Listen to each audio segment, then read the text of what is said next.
નમસ્કાર.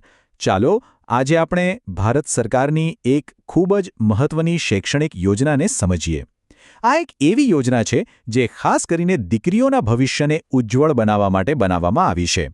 આપણે વાત કરીશું કસ્તુરબા ગાંધી બાલિકા વિદ્યાલય એટલે કે કેજીબીવી યોજના વિશે. તો આ કેજીબીવી છે શું? એકદમ સરળ શબ્દોમાં કહીએ તો આ ગરીબ અને પછાત વર્ગની દીકરીઓ માટે સરકાર દ્વારા ચલાવવામાં આવતી એક મફત રહેણાંક શાળા છે. હા, આ માત્ર એક સ્કૂલ નથી, પણ એ દીકરીઓ માટે આશાનું એક કિરણ છે જેમને કદાચ ભણવાની તક જ ન મળી હોત. અહીં શિક્ષણ તો ફ્રી છે જ, પણ સાથે રહેવા અને જમવાની પણ બધી જ વ્યવસ્થા એકદમ મફત છે. તો સૌથી પહેલો સવાલ આપણા મનમાં એ જ આવે કે ભાઈ આવી યોજના બનાવવાની જરૂર જ કેમ પડી? એનું મિશન શું છે? ચલો એને જરા ઊંડાણપૂર્વક સમજીએ. જો આ યોજનાનો મુખ્ય હેતુ છે ને એ શૈક્ષણિક અંતરને ઘટાડવાનો છે. ખાસ કરીને એવા ગામડાના અને અંતરિયાળ વિસ્તારોમાં જ્યાં છોકરીઓ માટે સ્કૂલે જવું પણ એક મોટો પડકાર હોય છે. બસ ત્યાં જ ગુણવત્તાવાળું શિક્ષણ પહોંચાડવું એ આ યોજનાના કેન્દ્રમાં છે.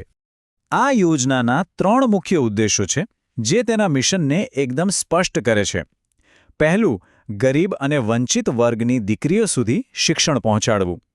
બીજું, જે છોકરીઓએ કોઈ કારણસર વચ્ચેથી જ ભણવાનું છોડી દીધું છે તેમને શોધીને ફરીથી સ્કૂલમાં દાખલ કરાવવી. અને ત્રીજું, શિક્ષણ દ્વારા સમાજમાં લિંગ સમાનતા એટલે કે જેન્ડર ઇક્વાલિટીને પ્રોત્સાહન આપવું. તો આ યોજના શા માટે છે એ તો આપણે સમજ્યા. પણ હવે એ સવાલ થાય કે આ યોજનાનો લાભ ખરેખર કોને મળે છે? કોના પર આનું ફોકસ છે? ચાલો આગળ જોઈએ. આ યોજના મુખ્યત્વે અનુસૂચિત જાતિ, જનજાતિ, અન્ય પછાત વર્ગો અને લઘુમતી સમુદાયની દીકરીઓ માટે છે. એટલું જ નહીં, ગરીબી રેખા નીચે જીવતા એટલે કે બીપીએલ પરિવારોની દીકરીઓ અને જે છોકરીઓ શાળા છોડી ચૂકી છે એ બધા આ યોજનાના મુખ્ય લાભાર્થીઓ છે. આ યોજના ખાસ એ દીકરીઓને ટેકો આપવા માટે જ ડિઝાઇન કરવામાં આવી છે જેઓ સામાજિક અને આર્થિક પડકારોનો સામનો કરી રહી છે. એટલે આપણે એમ કહી શકીએ કે આ યોજના ફક્ત શિક્ષણ આપવા પૂરતી નથી, પણ એક આખી સપોર્ટ સિસ્ટમ તરીકે કામ કરે છે. તે એ સુનિશ્ચિત કરે છે કે કોઈ પણ દીકરી પૈસાની તંગી કે સામાજિક અવરોધોને કારણે ભણતરથી વંચિત ન રહી જાય. ચાલો હવે એ સમજીએ કે આ યોજના પ્રેક્ટિકલી કેવી રીતે કામ કરે છે. મતલબ કે આ યોજના હેઠળ દીકરીઓને કઈ કઈ સુવિધાઓ મળે છે અને કેવો સપોર્ટ આપવામાં આવે છે.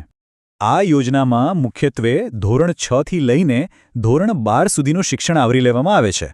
જો કે અમુક જગ્યાએ તે ધોરણ 6 થી 8 પર વધારે ધ્યાન કેન્દ્રિત કરતી હોય એવું બની શકે, પણ તેનો વ્યાપ હાયર સેકન્ડરી સુધીનો છે. આ એક કમ્પ્લીટ સપોર્ટ સિસ્ટમ છે. અહીં માત્ર ભણવાનું જ ફ્રી નથી, પણ રહેવા અને જમવાની વ્યવસ્થા, પુસ્તકો, યુનિફોર્મ આ બધી જ પાયાની જરૂરિયાતો પણ એકદમ નિઃશુલ્ક પૂરી પાડવામાં આવે છે. આનાથી શું થાય? ભણતરના રસ્તામાં આવતા લગભગ બધા જ આર્થિક અવરોધો દૂર થઈ જાય છે. અને આ યોજનાની સૌથી મોટી અને સૌથી મહત્વની વાત એ છે કે આ એક રહેણાંક શાળા એટલે કે રેસિડેન્શિયલ સ્કૂલ છે. આનાથી દીકરીઓને ભણવા માટે એક સુરક્ષિત અને ખૂબ જ સારું વાતાવરણ મળે છે. ઘરથી દૂર હોવા છતાં ઘર જેવો જ માહોલ મળે છે, જે તેમને ભણવા પર પૂરેપૂરું ધ્યાન કેન્દ્રિત કરવામાં મદદ કરે છે. તો ચાલો અત્યાર સુધી આપણે જે કંઈ પણ જાણ્યું એ બધાને જોડીને આ યોજનાનું એકંદર મહત્વ શું છે એ સમજીએ. એક નાનકડો સારાંશ જોઈએ. ટૂંકમાં કસ્તુરબા ગાંધી બાલિકા વિદ્યાલય એ માત્ર એક સરકારી યોજના નથી, પણ એ દીકરીઓને સશક્ત બનાવવાનું, તેમને આત્મનિર્ભર બનાવવાનું અને સમાજમાં સમાનતા લાવવાનું એક ખૂબ જ શક્તિશાળી માધ્યમ છે. તેનો મુખ્ય સંદેશ એકદમ સ્પષ્ટ છે. દરેક છોકરીને ભણવાનો હક છે અને કોઈ પણ સંજોગોમાં તે પાછળ ન રહી જવી જોઈએ. અને અંતમાં ચાલો એક વિચાર સાથે આ ચર્ચા પૂરી કરીએ. જરા કલ્પના તો કરો કે જે દિવસે શિક્ષણ દરેક દીકરી સુધી પહોંચી જશે ત્યારે આપણા સમાજ અને દેશનું ભવિષ્ય કેટલું બધું ઉજ્જવળ બની શકે છે, નહીં? આ સવાલ જ આપણને આવી શૈક્ષણિક યોજનાઓના મહત્વ વિશે વિચારવા માટે પ્રેરણા આપે છે.